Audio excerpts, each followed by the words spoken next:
Hi beautiful people, I'm back. This is Samantha Shanklin, the author of Healthy Hair Care Guide for New Naturals, here to educate, inspire, and learn.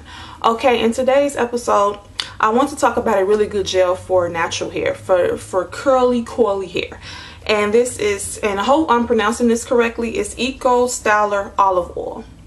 Eco Styler Olive Oil Gel. Now, I actually bought this gel from the local beauty supply around here, but you can get it from Sally's. It's very affordable. This is actually $2.29. I don't know if you can see that, but this was $2.29. This is a pretty nice size bottle. For a larger bottle, it's going to be about $5, $4.99. Okay.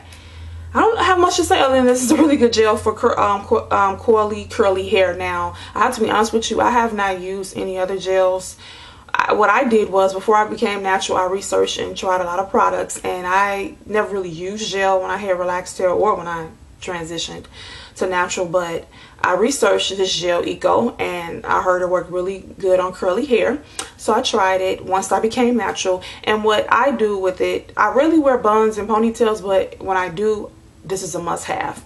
So this is really good for brush up your edges. Now, let me say this. I tried to not use gel to brush up my edges. I used castor oil, which is a very thick oil, and I put the castor oil on my edges, and then I brushed my edges upward, and it didn't really do the trick. Don't get me wrong, for emergency brush up, yeah, castor oil is pretty good because it's thick. But if you want to keep your edges in place when you wear buns and ponytails, you got to have a gel, and this is a great gel to have. It doesn't dry out the hair if you don't use that much of it. I'll get to that a little bit later in the video, but it does its job. Now, when you use a gel is used to freeze your curls into place. Pretty much that's what they do.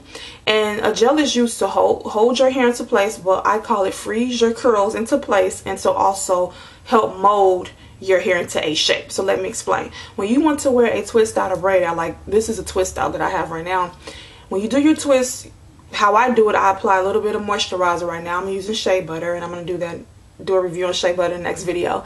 You add a little bit of your moisturizer to that section, and then you take some gel, apply it to that section, and then you do your braid or your twist. Okay, and that's supposed to help mold your hair into that braid or twist. Now, why is this important? Okay, so the braid and twist is a style. That is not really what your hair looks like. Let me repeat. The braid and twist style is a style that you do on natural hair or straight hair or wavy hair. But that is not how your natural curl pattern looks. It's not going to alter your hair or anything permanently, but that's a style. Just like when you had straight hair and you would do a roller set or a straw set, that is a style. And let's just say you went out in the rain or a high humidity day with a lot of moisture in the air, then that curl pattern of that straw set will slowly fall, and then your hair will go back straight. So what I'm trying to say is that when you do a braid out or twist out, if you was to go out in the rain or when it's high humidity or when it's really hot out, then your hair will slowly inch up to the shape that it wants to be, its original texture. Let me explain. So this is a twist out. So I went out, I walked around the park the other day, and it had rained earlier, and there was a lot of moisture in the air. When I came back home, my hair was about right here and a little bit bigger. It looked different. It was beautiful, but I was going for more of a stretched out look.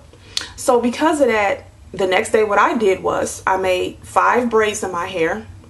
I sectioned off my hair into 5 sections. I added a little bit of shea butter to each section, and I took a moderate amount of this gel, braided it, and the next day I unraveled it, and it was about this length, stretched out, and had a nice curl pattern, that I liked. And that's what gel does. It helps mold and shape your hair. Now also, let me talk about wash and goes. The only time I did a so-called wash and go, well, it wasn't even wash and go. I shampooed my hair, I deep conditioned, I applied a moisturizing leave-in conditioner, and then I applied this on top. It was a technique that another YouTuber used. I sectioned off my hair after I did all the steps. After I applied my leave-in conditioner, my moisturizing leave-in conditioner, I sectioned off my hair and I applied this to each section. I smoothed it and whatnot, and when it dried, it shrunk up to about right here, and it was really curly and tight. Now the curls are very pretty, but that's not the look I'm going for. I like a more stretched out, bushy, soft look. So I don't need my hair to be super defined, and gel really defines your curls. And that's not really the look I'm going for. I like the bushy, kind of, you know, soft, big look. So that's the style I like to wear. But when I did do that, well, wash and go is what you do, is a style that you do every day. That's why it's called wash and go. You wash your hair, condition it, let it air dry, or apply gel, and you do that every day. Well, that I only did that once, and I liked how the style looked, but I applied, I think, too much gel, and it actually was kind of crunchy, and I kept applying oil to my ends to soften it up. So that's not really the style I'm going for. So my point is, with gel, you need to be cautious. Don't use too much of it. Now, if you're someone that want to use gel every day, that's your prerogative. But if you want to retain length, I think one good way of retaining length, and I have a video about this, about retaining length. That's how you see, hair growth. Your hair grows, and you retain length by taking care of the hair that's already on your head. If you use too much gel too much, your hair will get very hard, and that's not what you want. So what I'm saying is, this is a very good gel, but it's still a gel. It's still a chemical.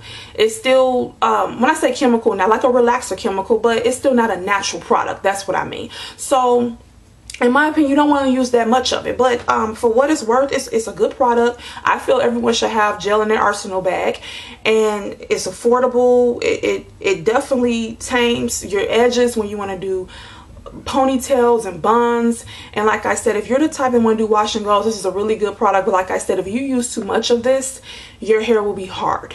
Okay, so what I do is, I haven't used gel in 4 months. Okay, and like I said, the other day it was raining, it was moisture out, and my style was not looking like this anymore. So then I came in with the emergency bottle, and I did that. But gel for me is for, I use gel for buns, ponytails, to smooth my edges, and when my hair is not looking the way I want it to, and the curl is just all over the place, and I want to mold my hair into that twist out or braid out a little bit more, and it's, if I want a little bit more curl pattern. But that's rarely, because I like the bushy kind of, slightly curly look.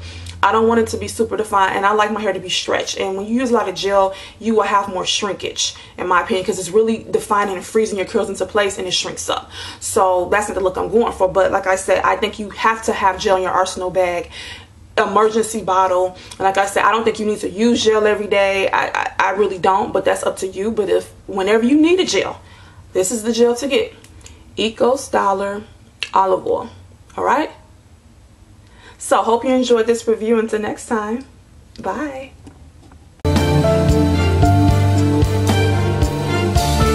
Don't forget to get your copy of Healthy Hair Care Guide for New Naturals,